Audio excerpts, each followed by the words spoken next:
Discurso del método. Quinta parte. Mucho me agradaría proseguir y exponer aquí el encadenamiento de las otras verdades que deduje de esas primeras. Pero como para ello sería necesario que hablase ahora de varias cuestiones que controvierten los doctos, con quienes no deseo indisponerme, creo que mejor será que me abstenga y me limite a decir en general cuáles son, para dejar que otros más sabios juzguen si sería útil o no que el público recibiese más amplia y detenida información. 30. Siempre he permanecido firme en la resolución que tomé de no suponer ningún otro principio que el que me ha servido para demostrar la existencia de Dios y del alma, y de no recibir cosa alguna por verdadera que no me pareciese más clara y más cierta que las demostraciones de los geómetras. Y, sin embargo, me atrevo a decir que no solo he encontrado la manera de satisfacerme en poco tiempo, en punto a las principales dificultades que suelen tratarse en la filosofía, sino que también he notado ciertas leyes que Dios ha establecido en la naturaleza y cuyas nociones ha impreso en nuestras almas, de tal suerte que, si reflexionamos sobre ellas con bastante detenimiento, no podremos dudar de que se cumplen exactamente en todo cuanto hay o se hace en el mundo. Considerando luego la serie de esas leyes, me parece que he descubierto varias verdades más útiles y más importantes que todo lo que anteriormente había aprendido o incluso esperado aprender. Mas habiendo procurado explicar las principales de entre ellas en un tratado que, por algunas consideraciones, no puedo publicar, lo mejor será, para darlas a conocer, que diga aquí sumariamente lo que ese tratado contiene. Propúseme poner en él todo cuanto yo creía saber, antes de escribirlo, acerca de la naturaleza de las cosas materiales.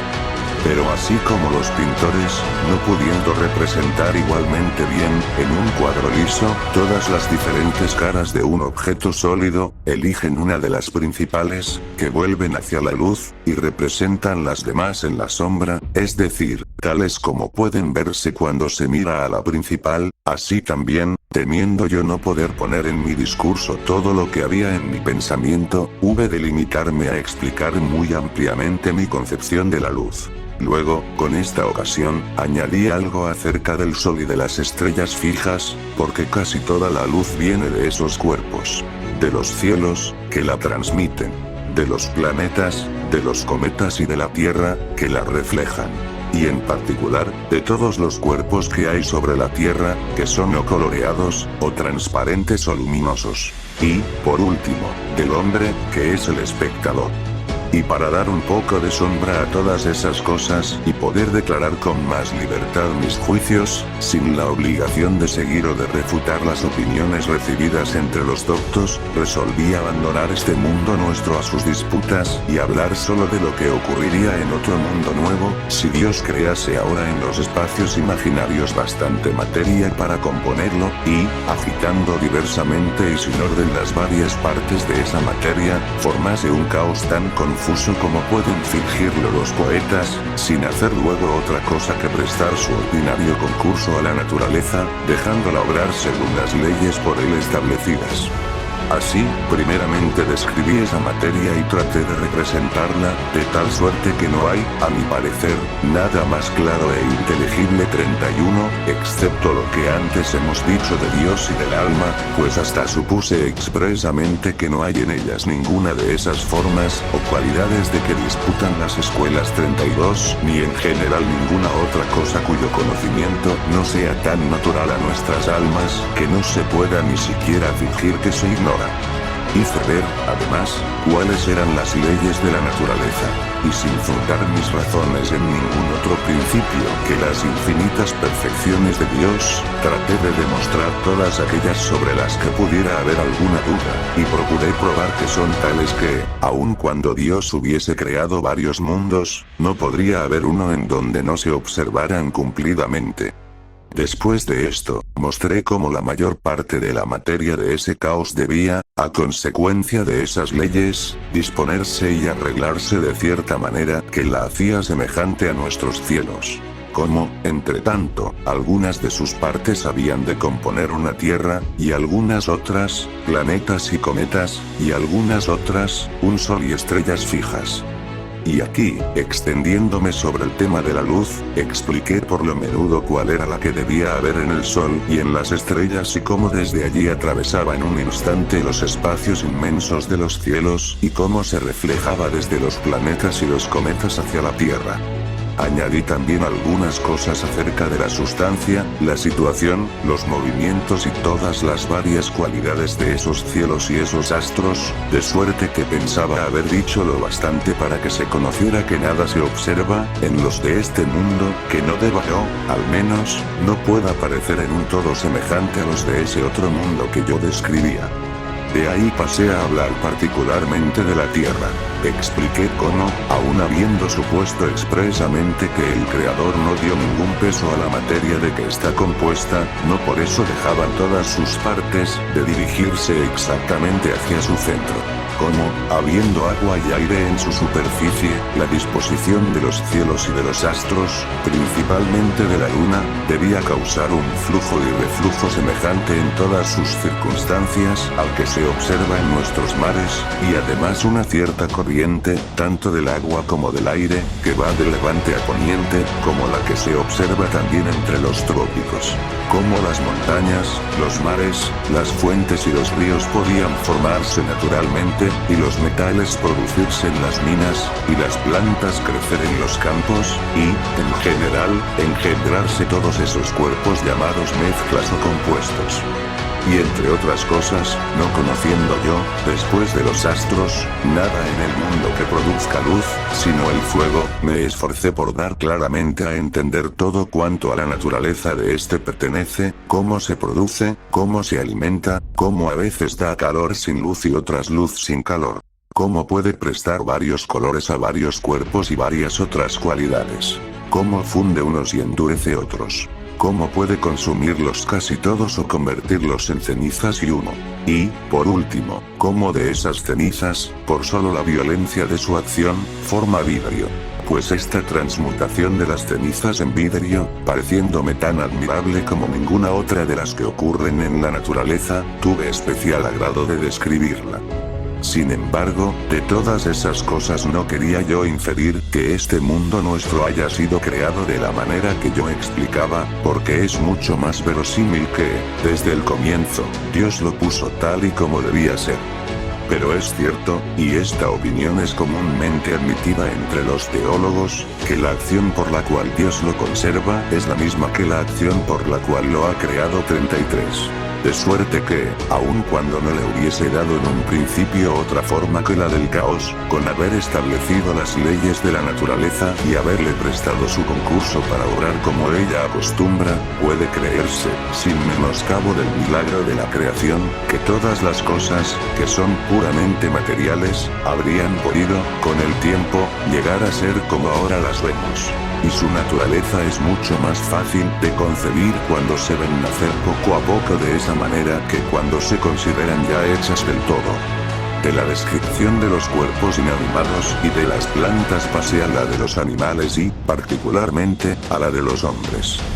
Mas no teniendo aún bastante conocimiento para hablar de ellos con el mismo estilo que de los demás seres, es decir, demostrando los efectos por las causas y haciendo ver de qué semillas y en qué manera debe producirlos la naturaleza, me limité a suponer que Dios formó el cuerpo de un hombre enteramente igual a uno de los nuestros, tanto en la figura exterior de sus miembros como en la interior conformación de sus órganos, sin componerlo de otra materia que la que yo había descrito anteriormente y sin darle al principio alma alguna razonable, ni otra cosa que sirviera de alma vegetativa o sensitiva, sino excitando en su corazón uno de esos fuegos sin luz, ya explicados por mí y que yo concebía de igual naturaleza que el que calienta el heno encerrado antes de estar seco o el que hace que los vinos nuevos hiervan cuando se dejan en la cuba con su añejo. Pues examinando las funciones que, a consecuencia de ello, podía haber en ese cuerpo, hallaba que eran exactamente las mismas que pueden realizarse en nosotros, sin que pensemos en ellas y, por consiguiente, sin que contribuya en nada nuestra alma, es decir, esa parte distinta del cuerpo, de la que se ha dicho anteriormente que su naturaleza es solo pensar 34. Y siendo esas funciones las mismas todas, puede decirse que los animales desprovistos de razón son semejantes a nosotros, pero en cambio no se puede encontrar en ese cuerpo ninguna de las que dependen del pensamiento, que son, por lo tanto, las únicas que nos pertenecen en cuanto hombres. Pero esas las encontraba yo luego, suponiendo que Dios creó un alma razonable y la añadió al cuerpo, de cierta manera que yo describía. Mas para que pueda verse el modo como estaba tratada esta materia, voy a poner aquí la explicación del movimiento del corazón y de las arterias que, siendo el primero y más general que se observa en los animales, servirá para que juzgue luego fácilmente lo que deba pensarse de todos los demás. Y para que sea más fácil de comprender lo que voy a decir, desearía que los que no estén versados en anatomía, se tomen el trabajo, antes de leer esto, de mandar cortar en su presencia el corazón de algún animal grande, que tenga pulmones, pues en un todo se parece bastante al del hombre, y que vean las dos cámaras o concavidades que hay en él. Primero, la que está en el lado derecho, a la que van a parar dos tubos muy anchos, a saber, la vena cava, que es el principal receptáculo de la sangre y como el tronco del árbol, cuyas ramas son las demás venas del cuerpo, y la vena arteriosa, cuyo nombre está mal puesto, porque es, en realidad, una arteria que sale del corazón y se divide luego en varias ramas, que van a repartirse por los pulmones en todos los sentidos. Segundo, la que está en el lado izquierdo, a la que van a parar del mismo modo dos tubos tan anchos o más que los anteriores, a saber, la arteria venosa, cuyo nombre está también mal puesto, porque no es sino una vena que viene de los pulmones, en donde está dividida en varias ramas entremezcladas con las de la vena arteriosa y con las del conducto llamado caño del pulmón, por donde entra el aire de la respiración. Y la gran arteria, que sale del corazón y distribuye sus ramas por todo el cuerpo.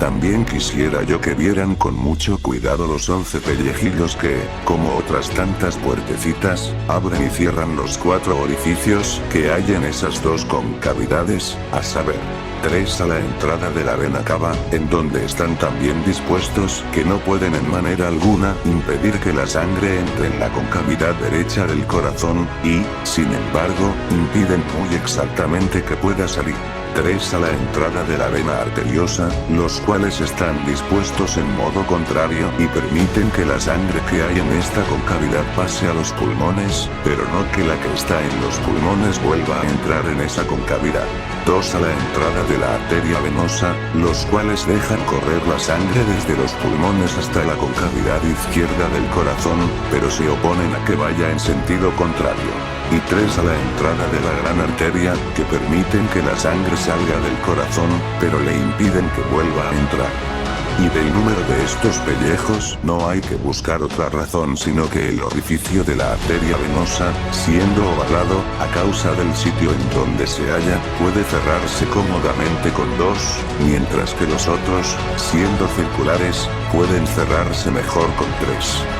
Quisiera yo, además, que considerasen que la gran arteria y la vena arteriosa están hechas de una composición mucho más pura y firme que la arteria venosa y la vena cava, y que estas dos últimas se ensanchan antes de entrar en el corazón, formando como dos bolsas, llamadas orejas del corazón, compuestas de una carne semejante a la de este. Y que siempre hay más calor en el corazón que en ningún otro sitio del cuerpo. Y, por último, que este calor es capaz de hacer que si entran algunas gotas de sangre en sus concavidades, se inflen muy luego y se dilaten, como ocurre generalmente a todos los líquidos, cuando caen gota a gota en algún vaso muy caldeado.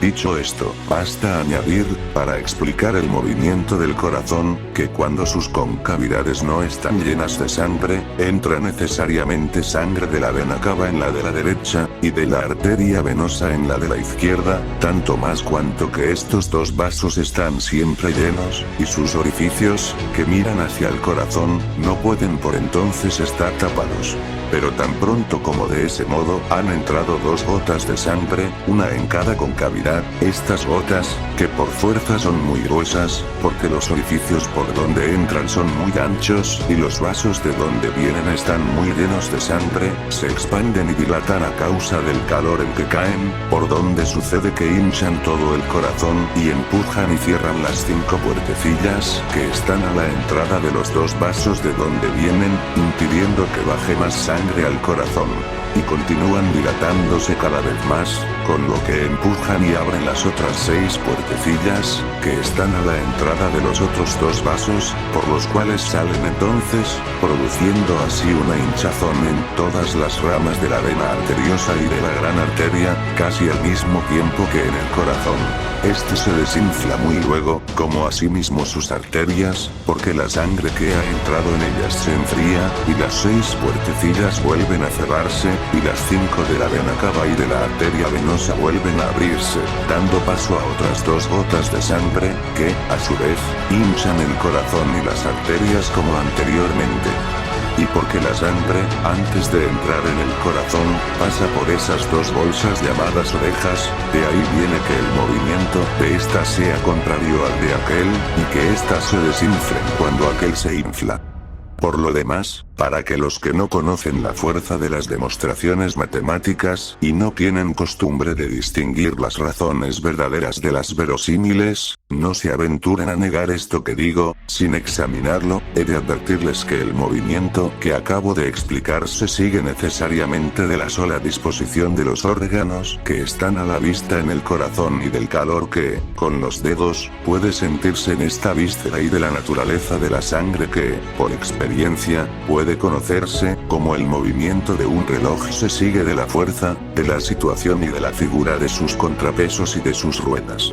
Pero si se pregunta cómo la sangre de las venas no se acaba, al entrar así continuamente en el corazón, y cómo las arterias no se llenan demasiadamente, puesto que toda la que pasa por el corazón viene a ellas, no necesito contestar otra cosa que lo que ya ha escrito un médico en Inglaterra 35, a quien hay que reconocer el mérito de haber abierto brecha en este punto y de ser el primero que ha enseñado que hay en las extremidades de las arterias varios pequeños corredores, por donde la sangre que llega del corazón pasa a las ramillas extremas de las venas y de aquí vuelve luego al corazón, de suerte que el curso de la sangre es una circulación perpetua.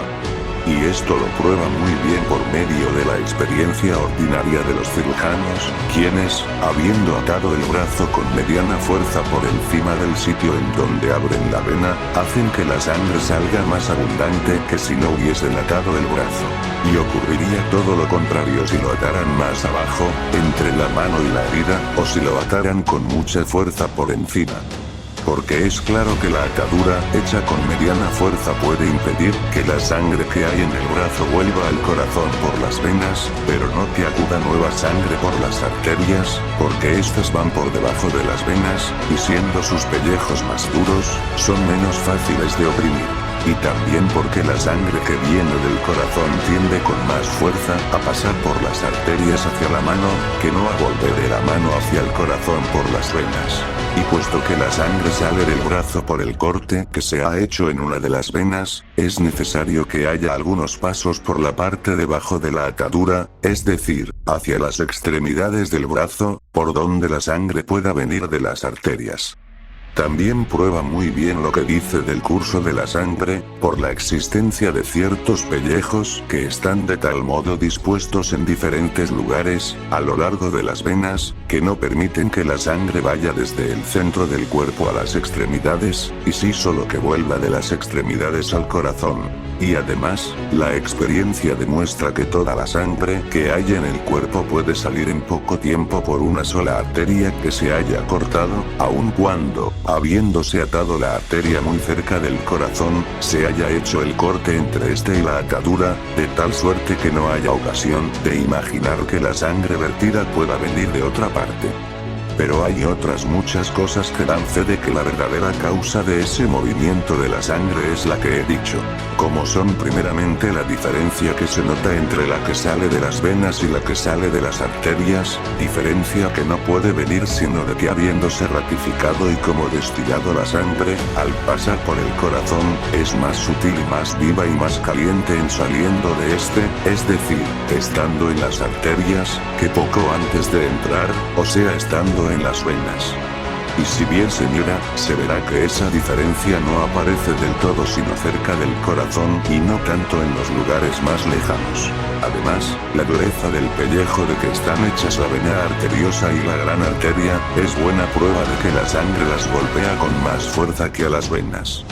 ¿Y cómo explicar que la concavidad izquierda del corazón y la gran arteria sean más amplias y anchas que la concavidad derecha y la vena arteriosa, sino porque la sangre de la arteria venosa, que antes de pasar por el corazón no ha estado más que en los pulmones, es más sutil y se expande mejor y más fácilmente que la que viene inmediatamente de la vena cava? ¿Y qué es lo que los médicos pueden averiguar, al tomar el pulso, si no es que, según que la sangre cambie de naturaleza, puede el calor del corazón distenderla con más o menos fuerza y más o menos velocidad? Y si inquirimos cómo este calor se comunica a los demás miembros, habremos de convenir en que es por medio de la sangre que, al pasar por el corazón, se calienta y se reparte luego por todo el cuerpo, de donde se sucede que, si quitamos sangre de una parte, quitárnosle a sí mismo el calor, y aun cuando el corazón estuviera ardiendo como un hierro candente, no bastaría a calentar los pies y las manos, como lo hace, si no les enviase de continuo sangre nueva.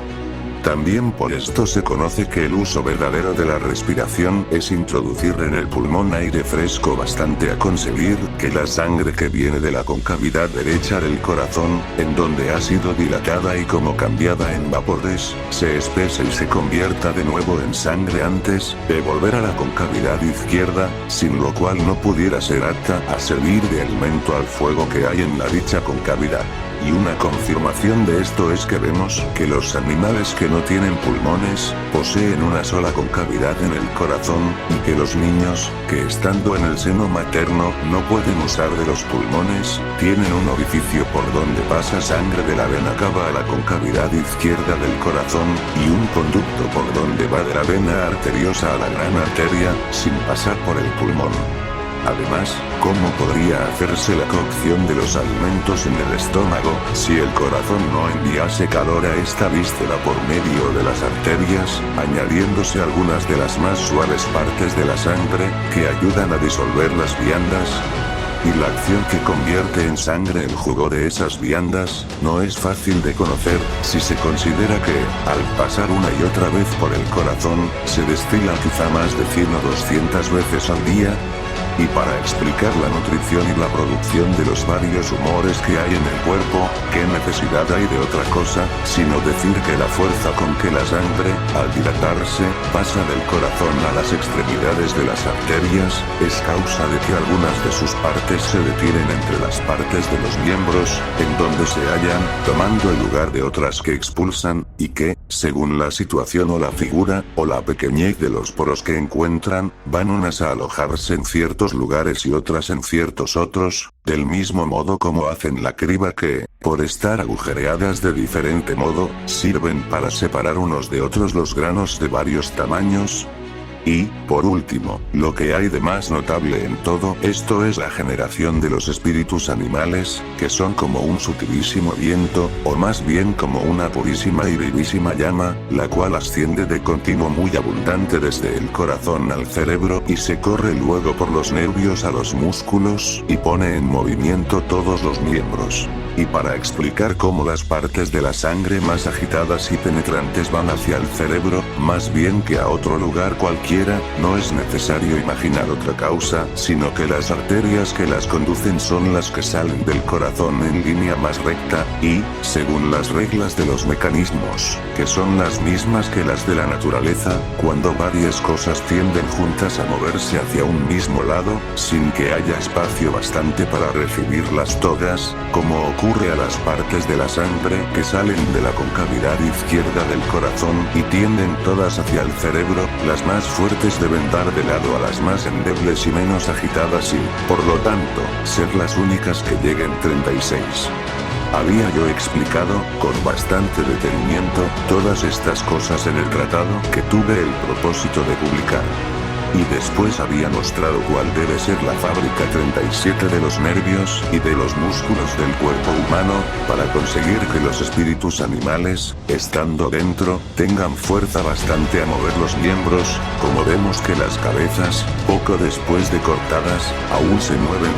la tierra, sin embargo de que ya no están animadas. ¿Cuáles cambios deben verificarse en el cerebro para causar la vigilia, el sueño y los ensueños? Como la luz, los sonidos, los olores, los sabores, el calor y demás cualidades de los objetos exteriores pueden imprimir en el cerebro varias ideas, por medio de los sentidos. Como también pueden enviar allí las suyas el hambre, la sed y otras pasiones interiores. Que deba entenderse por el sentido común, en el cual son recibidas esas ideas. Que por la memoria, que las conserva, y que por la fantasía, que puede cambiarlas diversamente y componer otras nuevas, y también puede, por idéntica manera, distribuir los espíritus animales en los músculos y poner en movimiento los miembros del cuerpo, acomodándolos a los objetos que se presentan a los sentidos y a las pasiones interiores en tantos varios modos cuantos movimientos puede hacer nuestro cuerpo sin que la voluntad los guíe. 38.